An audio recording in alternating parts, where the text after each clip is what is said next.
En otoño de 2024, funcionarios ucranianos y occidentales dieron la alarma. Más de 10.000 tropas norcoreanas habían llegado a Rusia. Este número solo ya era suficiente para generar algunas preocupaciones serias. 10.000 soldados norcoreanos, conocidos por su disciplina y disposición para seguir órdenes, sin importar el costo, ahora estaban listos para unirse al esfuerzo de guerra de Rusia. Pero la verdadera pesadilla era que esos 10.000 solo eran el comienzo. Los informes advertían de una posibilidad aterradora. 100.000 tropas norcoreanas podrían inundar pronto el campo de batalla. Solo imagina ola tras ola de soldados implacables, obedientes y listos para luchar. Un ejército de ese tamaño no solo reforzaría a Rusia, cambiaría el juego. Pero finalmente llegó su momento. Su primera prueba de acción real. Excepto que no infundieron miedo, no aplastaron las posiciones ucranianas, no cambiaron el curso de la guerra.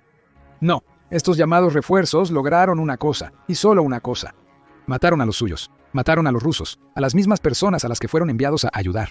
Así es como el gran debut de Corea del Norte en la guerra ruso-ucraniana se convirtió en la última humillación de Rusia. Este bochornoso incidente ocurrió en el Oblast de Kursk, al oeste de Rusia. Esta ubicación nos sorprende, ya que las tropas norcoreanas fueron enviadas a Rusia principalmente para recuperar esta región.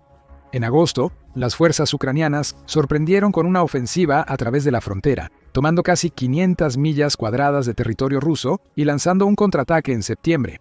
Para fines de noviembre, los rusos habían recuperado alrededor del 40% del territorio que habían perdido. Se reportó que tropas norcoreanas apoyaron a los rusos, pero inicialmente no fue combatiendo. Al principio, los norcoreanos se encargaron de tareas de apoyo, permitiendo que las fuerzas rusas se dirigieran al frente de batalla. Cavaron trincheras, erigieron fortificaciones y realizaron el arduo trabajo que las agotadas tropas rusas ya no podían hacer. No era glamoroso, pero servía para algo. A medida que se intensificaban los combates en Kursk, los norcoreanos finalmente fueron enviados al combate, revelando el motivo de la demora en esta decisión. El 14 de diciembre de 2024, la Inteligencia de Defensa de Ucrania, Dirección Principal de Inteligencia, informó que un grupo de soldados norcoreanos disparó contra vehículos de una unidad que luchaba junto a las fuerzas rusas. Así es, abrieron fuego, amigo. Y no fue solo un disparo perdido o dos. Este error épico dejó a 8 soldados muertos. Pero mejora o empeora, según a quien preguntes. Las tropas condenadas no eran soldados rusos comunes. No eran reclutas promedio, sino miembros de los batallones Akhmat, algunas de las tropas más leales y temidas del ejército ruso. Si conoces el conflicto en Ucrania, reconocerás a los kadirovitas como algunos de los combatientes más brutales y efectivos del arsenal ruso. Han estado activos desde los primeros días de la guerra y su reputación les precede. Las Fuerzas Especiales Akhmat, oficialmente el 141º Regimiento Motorizado Especial, no son una unidad militar convencional. Están compuestos principalmente por voluntarios rusos no chechenos, leales a un solo hombre. Kadyrov, el presidente checheno. Kadyrov es leal a Vladimir Putin, presidente de Rusia. De hecho, es uno de sus más fervientes aliados.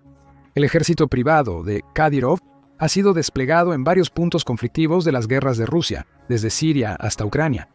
Estas tropas son temidas por su despiadada brutalidad en combate, y ni siquiera los civiles en Chechenia se salvan de sus brutales métodos de control. Las acusaciones de abusos a los derechos humanos los siguen como una sombra. La tortura, ejecuciones extrajudiciales y secuestros son rutinarios bajo su supervisión.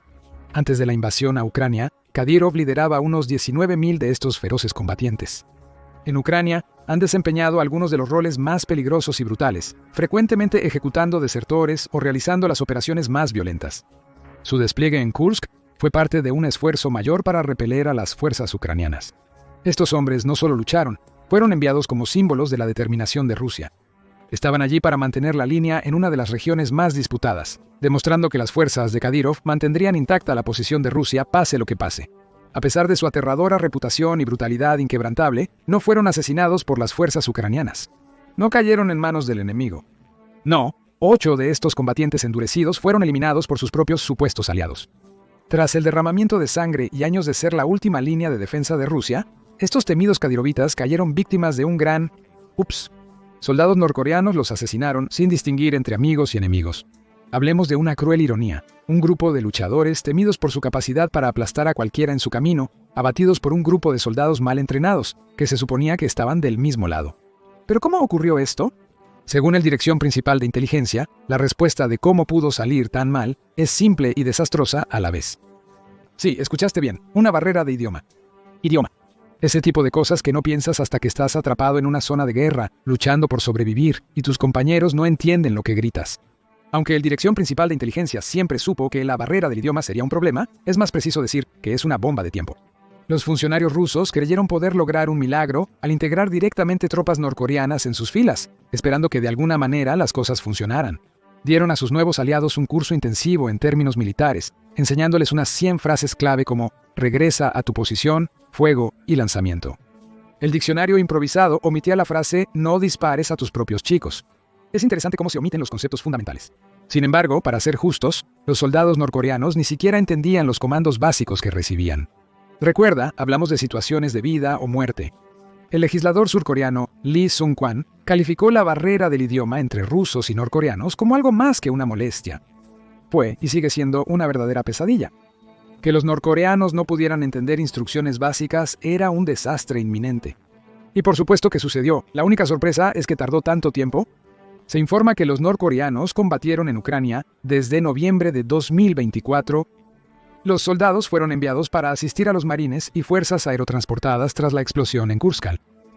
A pesar de su evidente ineptitud, es casi un milagro que no ocurriera nada catastrófico de inmediato. Bueno, al menos nada de lo que sepamos. José S. Bermúdez Jr., experto en defensa de Corea del Norte del Centro de Estudios Estratégicos e Internacionales, no está sorprendido por estos desarrollos. Lo dijo sin rodeos. Realizar operaciones de combate con una fuerza aliada que no habla tu idioma presenta problemas reales que ningún glosario militar puede solucionar. No se puede enviar a dos ejércitos con diferencias significativas a la batalla y esperar buenos resultados, especialmente cuando el idioma no es el único problema de esta alianza disfuncional. En realidad, esta unión nunca tuvo una verdadera oportunidad.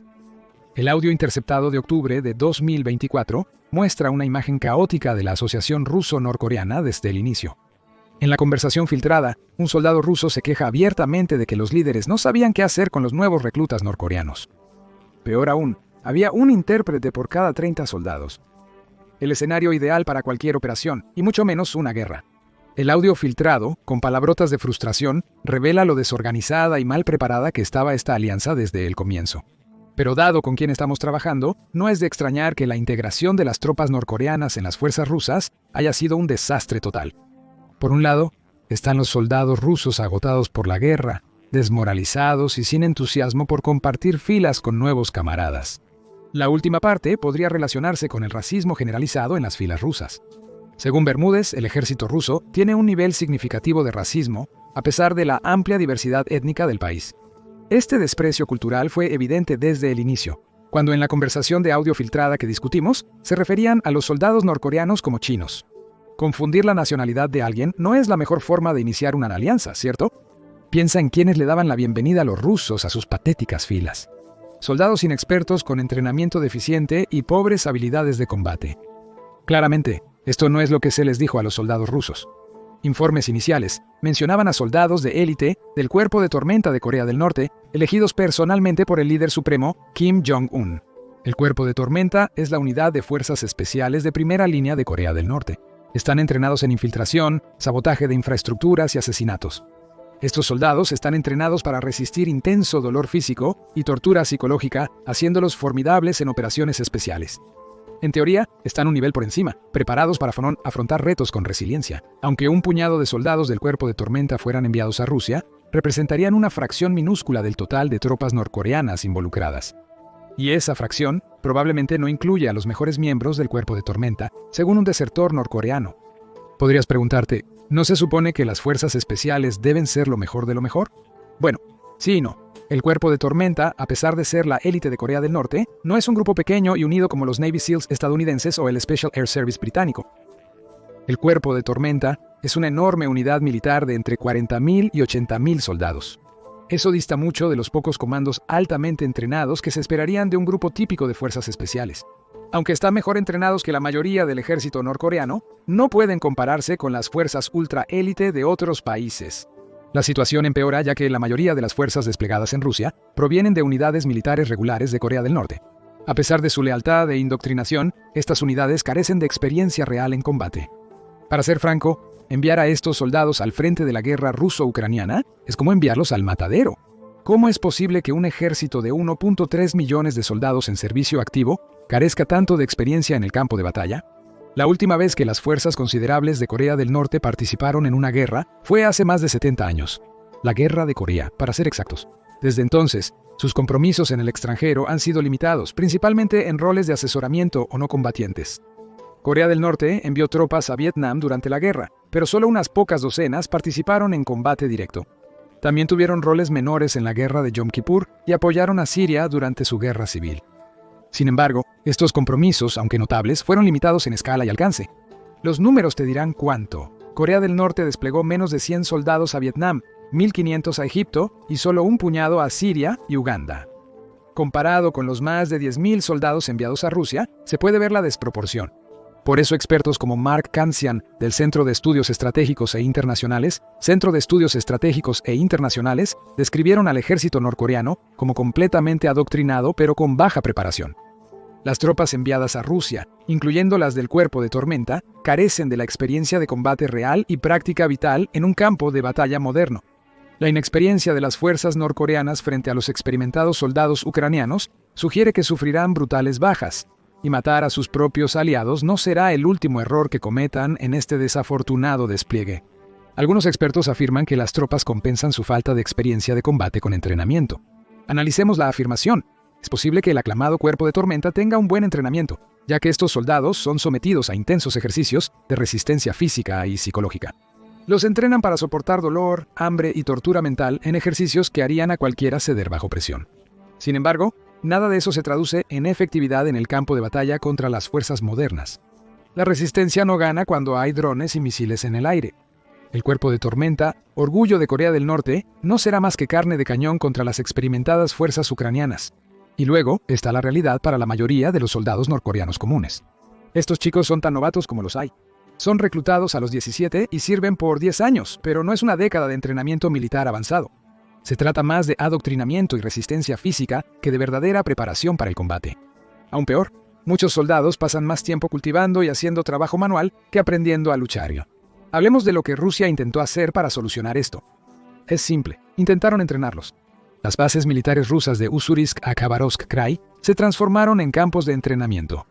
Los soldados rusos pasaron semanas con norcoreanos, intentando actualizarlos sobre los sistemas rusos y el campo de batalla ucraniano.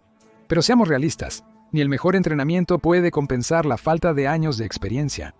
Los norcoreanos aún se enfrentan a un entorno desconocido y tácticas nunca antes vistas. Pueden aprender cosas básicas, pero ¿será suficiente para sobrevivir en un campo de batalla contra enemigos experimentados y expertos en tecnología?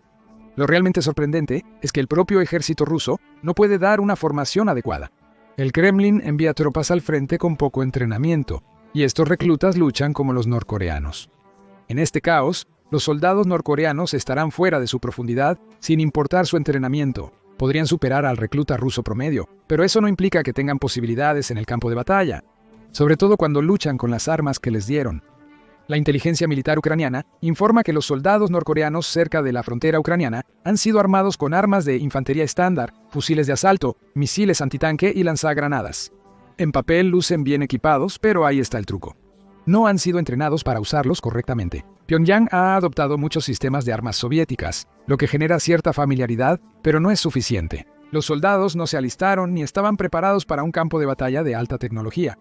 Además del armamento habitual, las tropas norcoreanas han recibido tecnología más avanzada, como visión nocturna y dispositivos térmicos.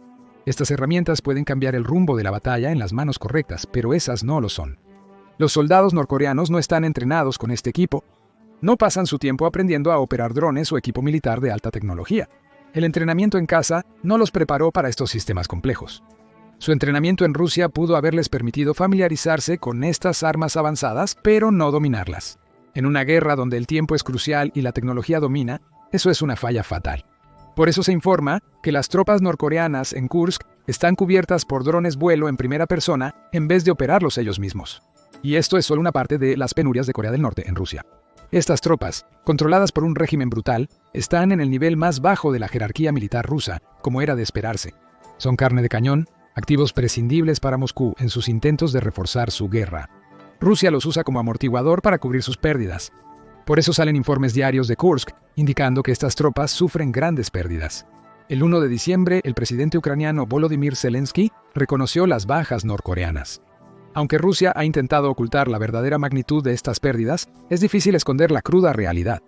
Zelensky afirmó que Rusia quema los cuerpos de los soldados norcoreanos fallecidos para ocultar la magnitud del daño. Describió el acto como quemar sus caras para evitar que fueran identificados. Los soldados norcoreanos en Rusia son tratados con total desprecio, incluso tras morir. Para el 14 de diciembre se confirmaron al menos 200 muertos. Pero seamos honestos, a Putin no le importa. No le importa que los soldados mueran por fuego enemigo o amigo mientras cumplan su propósito. Para él, las tropas norcoreanas no son más que peones prescindibles en un juego geopolítico más amplio. Están allí para absorber bajas, desviar la atención de las pérdidas rusas y brindar un impulso temporal a la mano de obra que Rusia necesita desesperadamente. Para ellos, las muertes son un precio menor a pagar para lograr sus objetivos bélicos. Por eso los norcoreanos siguen muriendo en Kursk. De hecho, las pérdidas aumentan a diario. Para el 17 de diciembre, se informa que las fuerzas ucranianas han matado a 50 soldados norcoreanos en Kursk en solo 3 días, con otros 47 heridos. Aún así, esto no ha logrado detener el ataque ruso. De hecho, la 94ª Brigada Separada de Corea del Norte, desplegada en la región, sigue siendo reabastecida a pesar de las fuertes pérdidas. Sus muertes, aunque trágicas, parecen ser un resultado inevitable de esta sombría alianza. Para los norcoreanos que continúan luchando en Kursk, sus probabilidades de sobrevivir disminuyen cada día. Considerando esto, la muerte de soldados rusos quizás no fue accidental después de todo. Tal vez fue un mensaje: si caemos, caerás con nosotros. ¿Ves esto como un escenario potencial? ¿O los norcoreanos son simplemente tan ineptos? Comparte tus pensamientos en la sección de comentarios a continuación.